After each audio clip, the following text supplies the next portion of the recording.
Hey, welcome to Restoration. I'm Matt. So glad you could join us on this Shabbat or whatever day you are watching with us.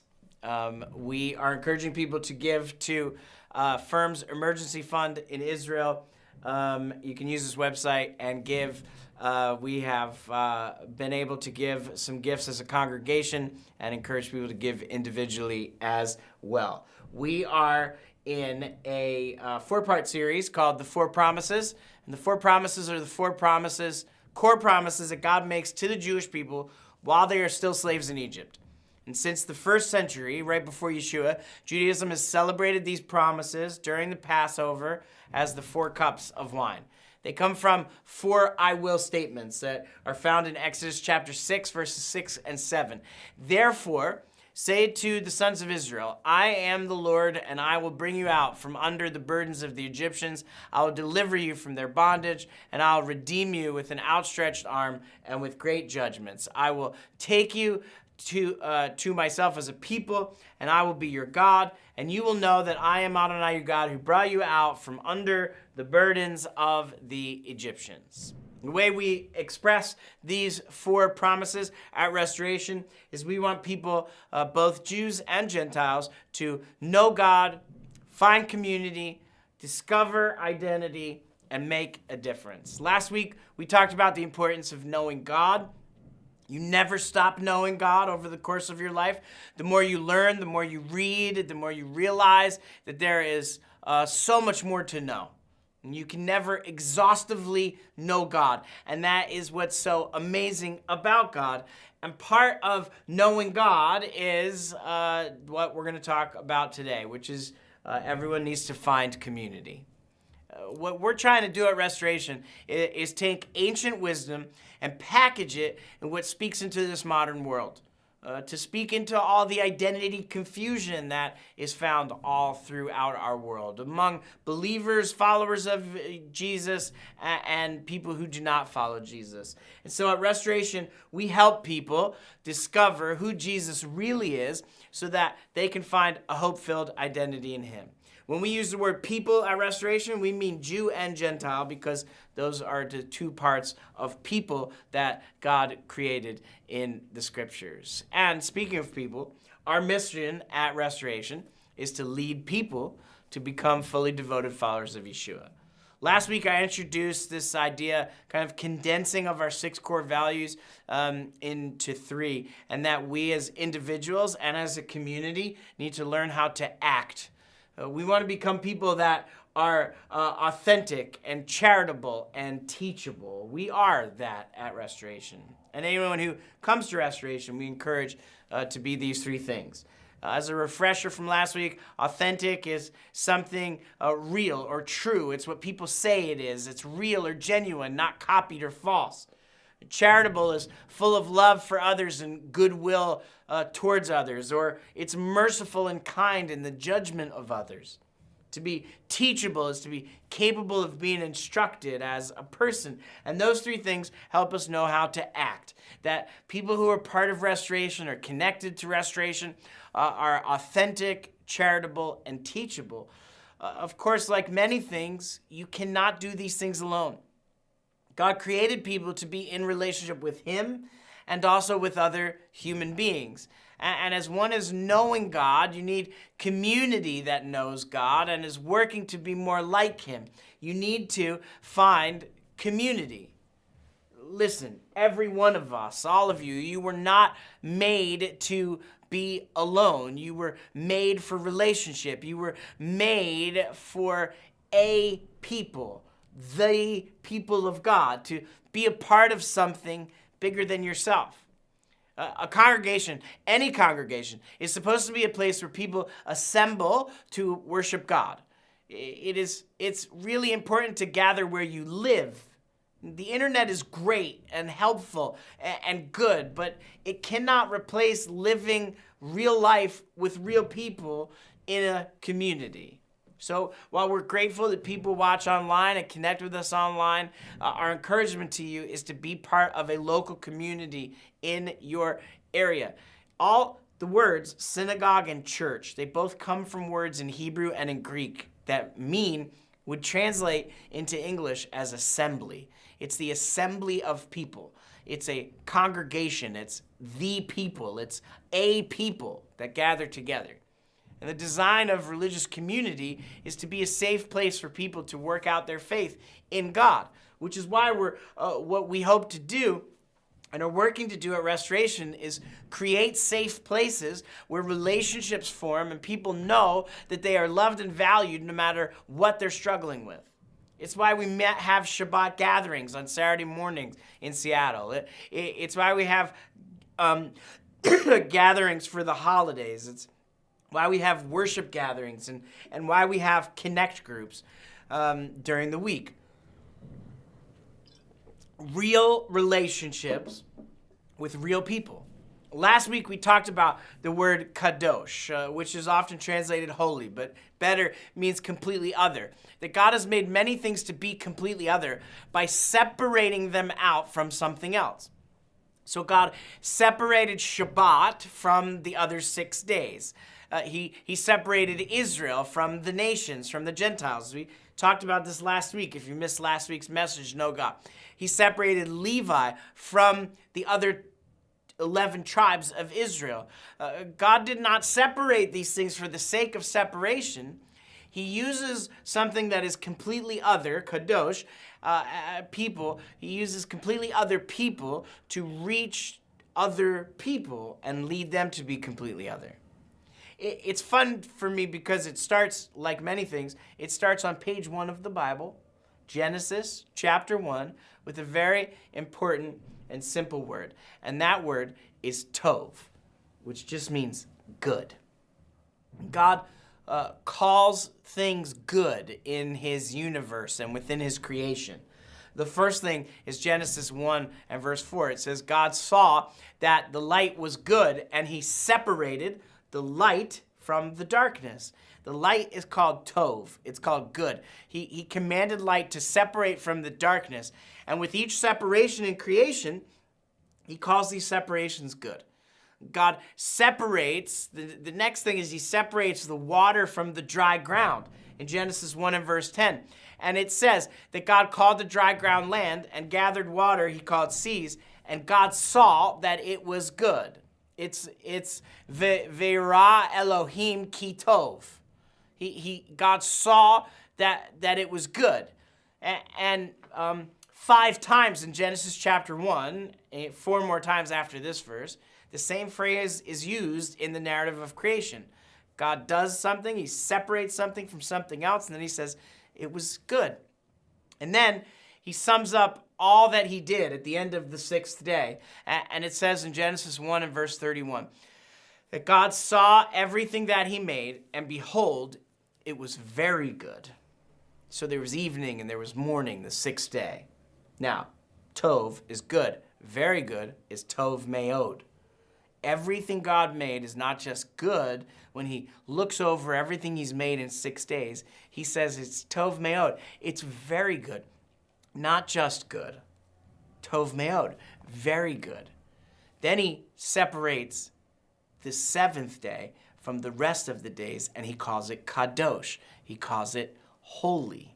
And then for the first time, he calls something not good in the Genesis narrative. In Genesis chapter 2 and verse 18, it says, then the Lord God said, it is not good for man to be alone. So let me make a well-matched helper for him. It's not good for man to be alone, is lo tov, not good. And this isn't just about marriage. This is about created order. There are 2, male and female, but God creates them as one. Man, Adam, was made out of the dust, and then he splits man into 2 parts, male and female. And when male and female come together, they then create more images of God. This is not just about marriage, and the word helper is not a subservient mate who does whatever the husband needs. That's mischaracterization of the scriptures. God is actually called a helper throughout the Hebrew Bible. God is my help, is all through the Psalms. Man needed woman to complete the image of God. Two parts of one image. No one is alone. And this is not a judgment on being single either. Being single is not bad. That's not the point. This is really more than just about marriage. It's about a people. It's about the people of God. And everyone belongs in the family of God, which is why everyone needs to find community, because you've got to find your people. There are two parts to the family of God, like male and female in the image of God. There are two parts, Jewish and Gentile. Two parts of one people. That starts with everyone, and then he separates out the Jewish people, and then the Jewish people are meant to bring Gentiles back to God, because you were not made to be alone. You were made for relationship. You were made for a people, the people. You need other people in your life. You need community, and we believe at Restoration that everyone belongs in the family of God, and that everyone has a role in that family. And I'm not just talking about Restoration in Seattle as a community, as much as I'm talking about all of God's people. That God's people is so much bigger than you, and it's so much bigger than me, and it's so much bigger than us. That God's people includes everyone who returns to God and repents of their sins in the name of Yeshua. So when God says, again in Exodus 6 and verse 7, I will take you to myself as a people, and I will be your God. And you will know that I am Adonai your God, who brought you out from under the burdens of the Egyptians.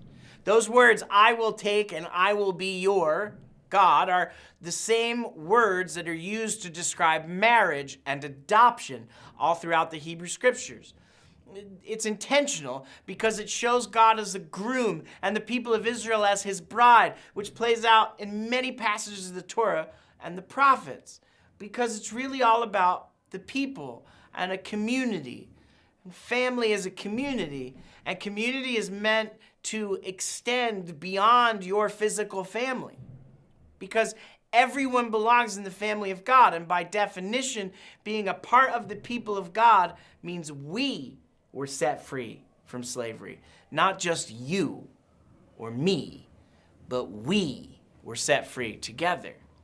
And the first two I wills in those four I wills, the four promises, to me they seem pretty similar, right? I will bring you out from under the burdens of the Egyptians, and I will deliver you from their bondage. Well, what's the difference between bringing us out from under the burdens and delivering us from bondage? Well, God promises to deliver the children of Israel from being slaves, and he does. It's salvation. But being delivered or set free from slavery means, well, now you're free and you're no longer a slave. But how do you stop living like a slave after you've been set free? After 400 years of slavery, generation after generation, there's a worldview. There's a multi-generational worldview. Slaves don't make decisions. They're told what to do. Slaves don't make choices. The choices are made for them. Slaves have to learn how to live free. This is not a short process. It's a very long process. How do you change how you lived for so long? How do you change how your family has done things for so long?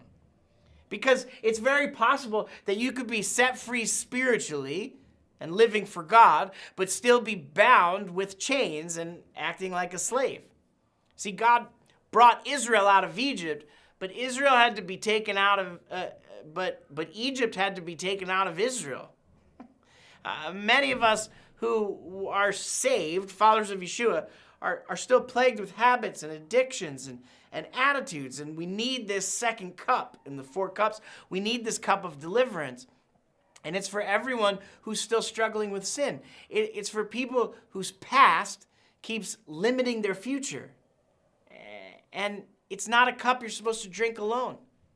If the first cup, knowing God, is salvation, well, salvation happens in an instant. You repent for your sins and you are saved from the penalties of sin and death. But deliverance, the second cup, is a process. If the first cup is salvation, then the second cup is working out your salvation. If the second cup, this cup of deliverance, is all about changing in order to find deliverance. God gives us the desire and the power to do it, but we have to take the steps to do it ourselves. Because deliverance is different from salvation.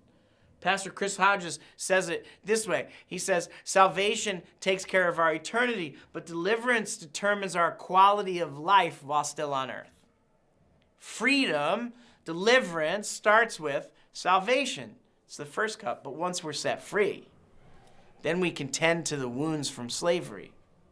You know, in slavery, you're just surviving. You can't even see that you have wounds at all, because you don't have the luxury to stop, to pause, and to rest and say, oh my gosh, I have a lot of wounds.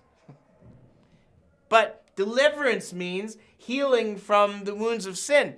And some wounds are self-inflicted, and other wounds are from those who hurt us. And all of those wounds need to be healed. Many of the wounds are so deep and so old, you don't even see them on your own. But Psalm 147, verse 3, it says that God heals the brokenhearted and binds up their wounds. In his book, The Wounded Healer, Henry Nouwen writes this. He says, open wounds stink and do not heal.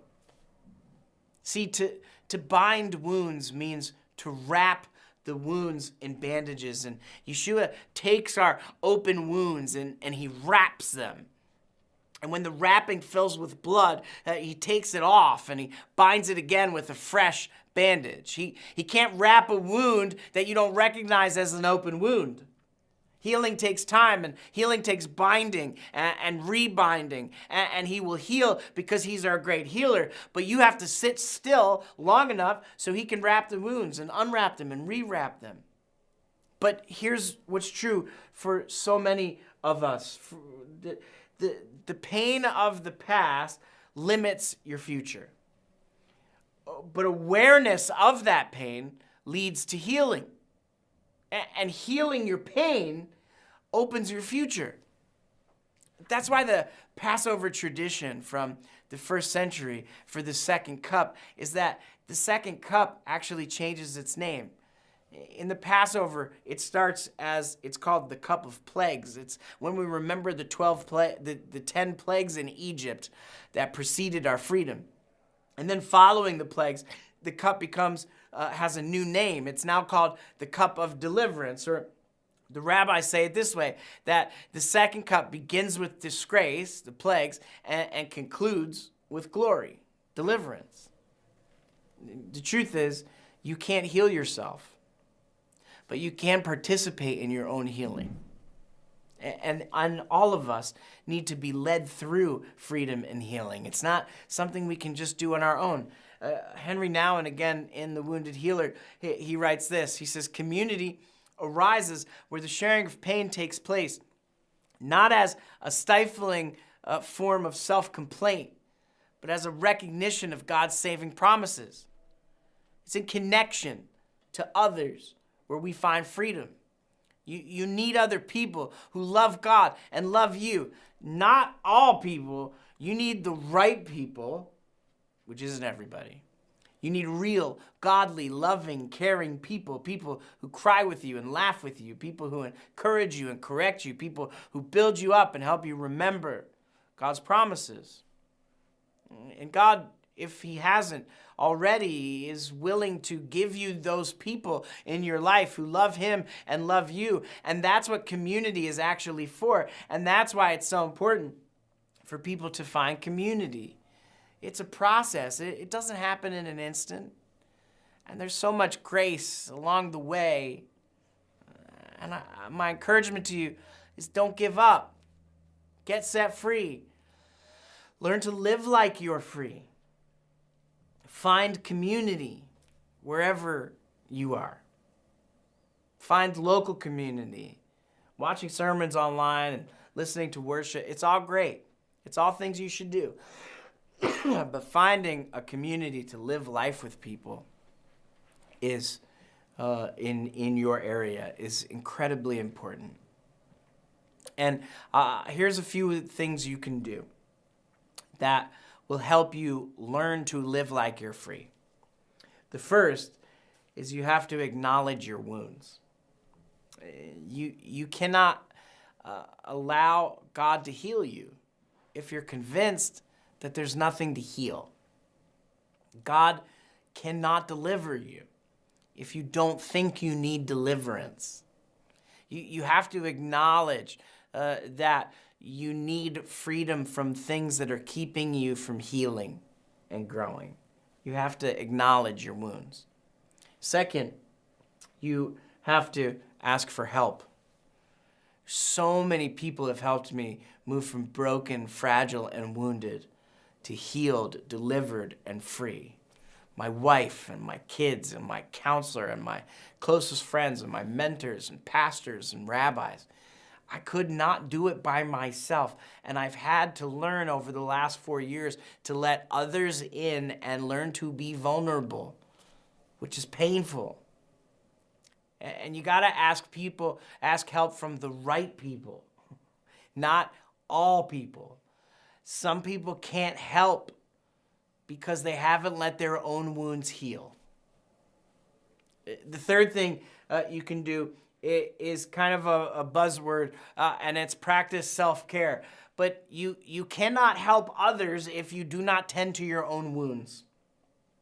And we're called by God, I think, to be wounded healers. Wounded healers are people who recognize their own wounds, find healing for those wounds, and are not ashamed of the wounds that have been healed. You have to practice some self-care while learning to connect with others, which is why I already said earlier, the fourth thing you can do is learn how to act. If you can become authentic and charitable and teachable and connect with people who are authentic, charitable, and teachable, listen, I know it's really scary to give up on all of the old defense mechanisms you've used your whole life. It's really scary to know your own mind and connect your feelings to your actions. It's even more scary to open yourself up to relationship with other human beings. It is. It's scary for all of us. If you don't think it's scary, you're probably not self-aware. It is. Because people let each other down and people hurt each other.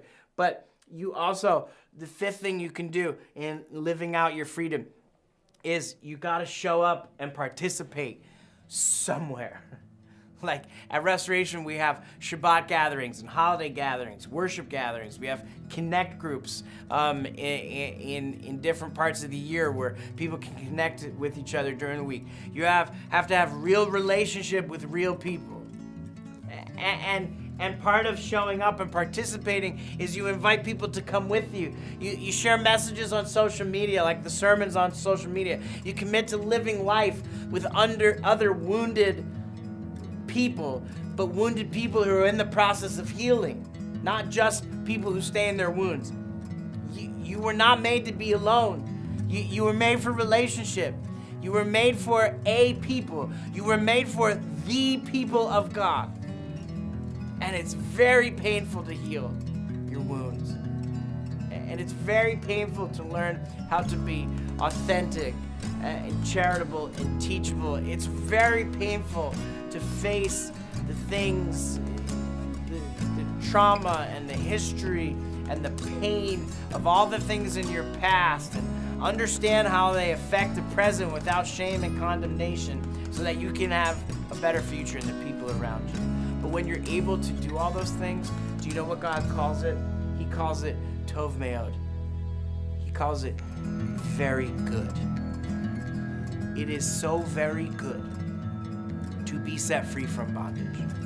It is so very good to heal from the experience of pain and bondage.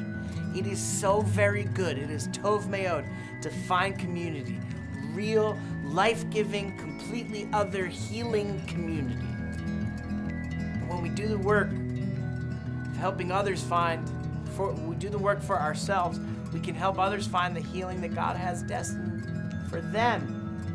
And can help people discover identity, which is what we're going to talk about next week as we continue the series on the 4 promises. I hope you come back and keep digging into these 4 promises with us as we begin 2024. Identity is such a big, major issue, and identity confusion in so many people in so many different ways in our world.